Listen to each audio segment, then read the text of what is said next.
ذرا ڈاکٹر صاحب آپ کے پاس میں آ رہا ہوں اس زاویے سے، تو یہ نومن کلیچر کا معاملہ ہے، ڈیفینیشن کا معاملہ ہے. اگر آپ اس کو آبسینٹی کے اینگل سے نہیں دیکھتے، قانون کے اینگل سے دیکھ لیجئے، قانون کے اینگل سے نہیں دیکھتے، اخلاقیات کے اینگل سے نہیں دیکھنا چاہتے تو بیڈ ٹیسٹ کے یا ایکسیس ٹو انفارمیشن کے اینگل سے دیکھ لیجئے. لیکن بحث ہے کہیں نہ کہیں جا کر آپ کو کچھ نہ کچھ حد کسی نہ کسی وجہ سے تعین آپ نے اس کو کرنا ہے.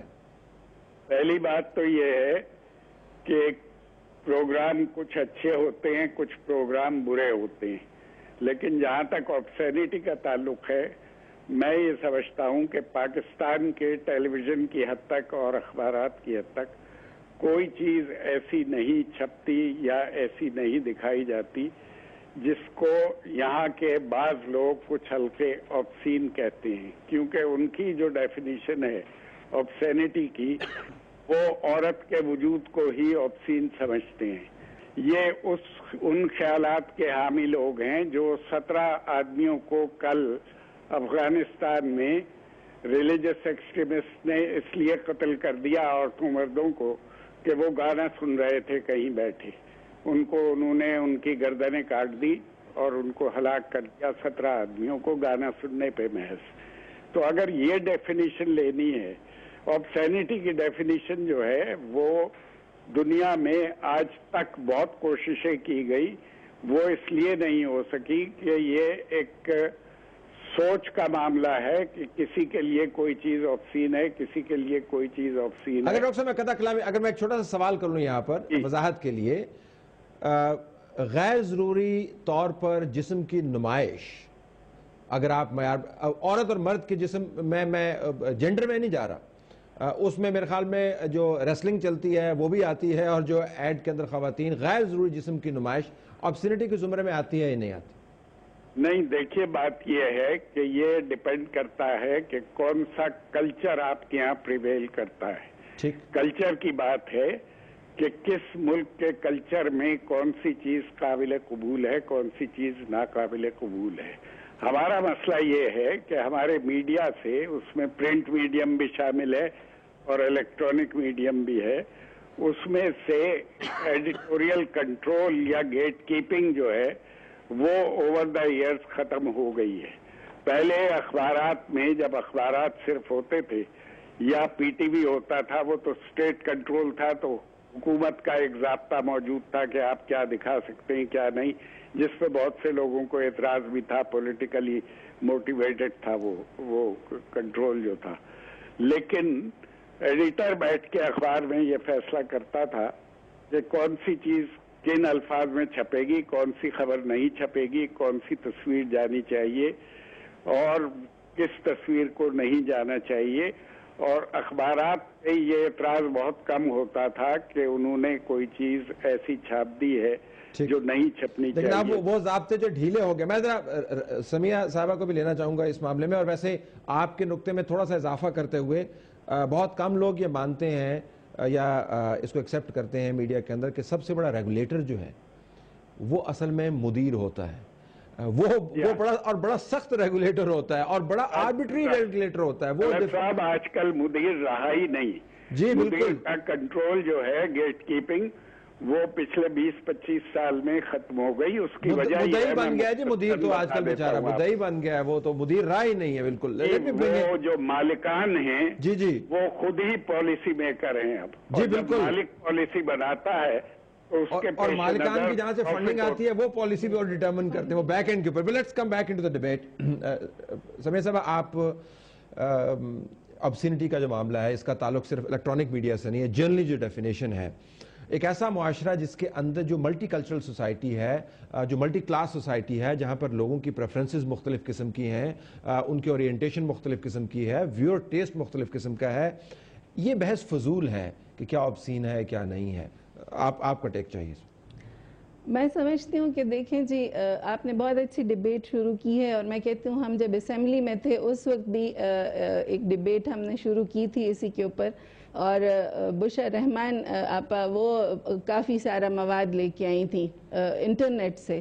وہ کہہ رہی تھیں کہ مجھے تو ابھی تک پتہ نہیں تھا کہ کیا کیا چیز چل رہی ہے، مجھے ایک دفعہ کسی نے بتایا اور میں بیٹھی تو پھر ہم نے اس کے اوپر ریسرچ کی, جب ہم ایک کمیٹی بنی اور اس کے اوپر ہم نے, اور میں اتفاق سے پیمرا کی جو ریگولیٹری ایک وہ میڈیشن کمیٹی تھی پارلیمنٹ کی, پہلی وہ میڈیشن کمیٹی تھی, میں اس کی ممبر تھی. ہم نے پورا سال وہ چیزیں کہ کیا چیز obscenity ہے کیا نہیں, میں پورا پلندہ آج بھی اسی لیے لے کے آئی ہوں جو ہم نے اس وقت ورکنگ کی. تو کوئی کنسنسس اس میں سے ڈیولپ ہوا؟ اس میں کنسنسس یہ ڈیولپ ہوا تھا کہ جو 1963 کا ایکٹ ہے ہمارا, جو وہ تھا an act to prohibit indecent advertisements, اس کو اصل میں پیمرا نے بجائے یہ کہ چیزوں کو زیادہ کلیئر کرتا, وہ اور بھی زیادہ جو ہمارا جو پاس ہوا وہ اور بھی زیادہ لوگوں کے کہ جو بھی وہ انڈیسنسی کی تعریف ہی اس میں سے ختم کر دی. اچھا آپ ذرا تعریف کر دینا انڈیسنسی کی, کیا آپ کے خیال میں کیا انڈیسنٹ میٹیریل؟ دیکھیں جی, جو خود میں کہہ رہی ہوں یہی تعریف کافی ہے. جو 1963 کا ایکٹ ہے اس میں indecent includes whatsoever may amount to any incentive to sensuality and excitement of impure thoughts in the mind of an ordinary man of normal temperament. بہت ہی سادہ سی اس میں پہلے آپ کو ordinary man of normal temperament تلاش کرنا ہوگا, پھر آپ کو ایکسائٹمنٹ کا لیول جو ہے وہ کیا ہے. لیکن میں آپ کو بتا رہی ہوں کہ جو وہ خوراک سے ڈیٹرمن ہو رہا ہے, یہ وہ اینٹی بایوٹک کا سائیڈ ایفیکٹ ہے, وہ کیا ہے؟ میں آپ کو ایک بہت آسان سی بات بتاتی ہوں کہ حضور نبی کریم صلی اللہ علیہ وسلم سے پوچھا گیا کہ کس طرح انسان کو پتہ چلتا ہے کہ کیا چیز. وہ ایک بڑا پیارا سا ایک مقولہ ہے کسی کا کہ دل سب سے بڑا مفتی ہے. ہر انسان کے اندر اللہ تعالیٰ نے جو ایک حس رکھی ہوئی ہے, انسان کو انسان اسی لیے اشرف المخلوقات بتائے کہ اس کے اندر وہ حس خود ہی موجود ہے کہ اس کو خود پتہ چلتا ہے دل سب سے بڑا مفتی ہے, وہ سب سے اچھا فتویٰ اور سب سے بروقت فتویٰ دیتا ہے کہ کیا چیز ٹھیک ہے اور کیا چیز غلط ہے. اس لیے میں اگر آپ نے فتوے کا اختیار دل کو دے دیا نا, حضور پاک نے جو فرمایا وہ ایک پرفیکٹ انسان کی طرف سے پرفیکٹ ڈیفینیشن. صحیح ہے. ہم میں تو بہت فلاز ہیں ہمارے دلوں کے, اگر فتوے آپ نے چھوڑ دیے نا تو پھر آپ ہر قانون بنا ہوا ہے نا, قانون بنا ہوا ہے. آپ کا جو آئین ہے اس کے اندر 4 آرٹیکلز ہیں, ٹھیک ہے. اس کے اندر آرٹیکل 2A ہے, اس کے اندر آرٹیکل 37 ہے, اس کے اندر آرٹیکل 37G ہے. وہ آپ کو پوری کی پوری تعریفات دے رہا ہے کہ کیا کیا چیز ہونی چاہیے, ان کو امپلیمنٹ کریں. ڈاکٹر صاحب at this point then I go to Hina صاحب. جی تو زیادہ بحث کی ضرورت نہیں, موجود ہے آپ اس کو, ہر چیز موجود ہے, آپ اسی کو امپلیمنٹ کریں. انڈیسنسی جو ہے نا یہ ایکٹ ہے ایڈورٹائزمنٹ کا, so there is a difference between the obscenity and the indecency. اب اس میں یہ وہی ڈیفینیشن جو ہمارا کمپریہنسو کوڈ آف کنڈکٹ, ہم نے یہ ابھی ویب پہ بھی ہے, کنسلٹیشن بھی کی ہے, جو ڈیفینیشن میڈم نے پڑھی ہے وہی ڈیفینیشن اس میں ہم نے. وہ کہہ رہے ہیں کہ امپلیمنٹ نہیں کرتے. نہیں دیکھیں, صرف یہ ڈیفینیشن تک نہیں ہونا چاہیے, میری بات سن لیں, صرف ڈیفینیشن تک محدود رہ کے ہم امپلیمنٹیشن نہیں کر سکتے. جب تک ان کے پیرامیٹرز آپ سیٹ نہیں کریں گے, آپ کہ کیا حدود ہونی چاہیے آبسینٹی کی, کیا انڈیسنسی کی ہونی چاہیے, تب تک تو امپلیمنٹیشن ڈیفیکلٹ ہے. ایک ورڈ پہ ورڈز میں یا ایک سینٹنس پہ آپ امپلیمنٹیشن نہیں ہے. آپ کانسٹیٹیوشن کی جو میڈم نے 37(1)G ذکر کیا, وہاں بھی آبسینٹی ورڈ یوز ہوا ہے, کوئی پیرامیٹرز کوئی ڈسکشن نہیں, تشریح نہیں ہے, تشریح میڈم نہیں, میں نے بھی پڑھا ہے. ایک اور بات دیکھیں, پوری دنیا میں اپنی اپنی رواج, اپنی اپنی اقدار کے مطابق لینڈنگ رائٹس دیے جاتے ہیں. فرانس کا ہم نے اپنی اسی پیمرا کے اس کے لیے فرینچ وہ بھی ہم نے وہ منگوائے. انہوں نے کہا وہ ہالی ووڈ کی فلمیں اپنے اس میں نہیں, ان کو لینڈنگ رائٹس ہی نہیں ہے. وہاں فرانس میں آپ نہیں دیکھ سکتے. فرانس میں تو ہالی ووڈ کی موویز کی ضرورت بھی نہیں ہے. نہیں, یہ میں آپ کو بتا رہی ہوں کہ ہر معاشرے کی کچھ نہ کچھ اپنے. Let me take a break ہے, اور ہنا صاحبہ has a substantive point to make on this کہ یہ جو obscenity اور indecency ہے, اس کی تشریح میں آپ جائیں گے تو معاملات اصل میں وہاں پہ زیادہ کمپلیکس ہوتے ہیں.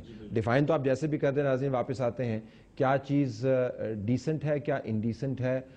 بیوٹی کی طرح obscenity بھی, does it lie in the eye of the beholder or not? After this break.